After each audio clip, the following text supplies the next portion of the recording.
Hello, आज हम angles के बारे में समझ रहे हैं। मेरे पास दो रेखाएं हैं OA और OB।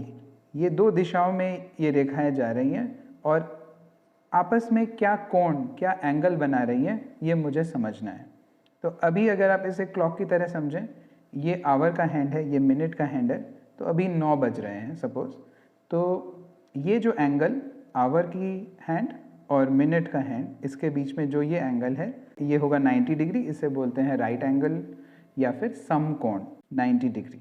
अब अगर ये रेखाएं पास आ जाएं, यानी ये एंगल 90 डिग्री से कम हो गया, तो OA और OB के बीच में जो एंगल है, अब ये 90 से कम हो गया, इसे मैं बोलूँगा एक्यूट एंगल, न्यून कोण बोलूँगा। ये हो गया समकोण 90 डिग्री और ये हो गया ऑब्ट्यूस एंगल। OA और OB के बीच में इस एंगल को ऐसे पढ़ना है AOB। O को बोलते हैं वर्टेक्स या शीर्ष, AOB ऐसे पढ़ना है हमें इस एंगल को।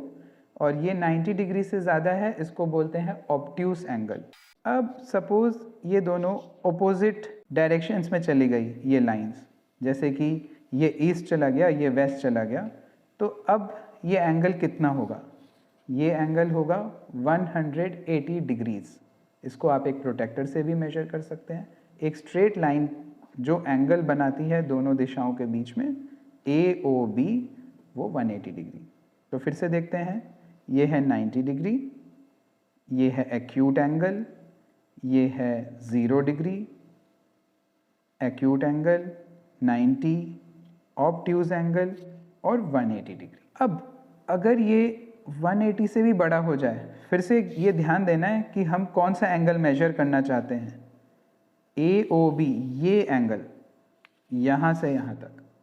जैसे कि आप ये सोचो कि ये दोनों रेखाएं पहले तो 0 पे थी और ये अब ऐसे ऐसे ऐसे ऐसे घूम के यहाँ तक पहुँच गई, और हमें जानना है कि AOB, ये जो एंगल है वो कितना है। तो ये 180 से तो ज़्यादा है और 360 से कम है, तो इसको बोलते हैं वाइड एंगल या रिफ्लेक्स एंगल।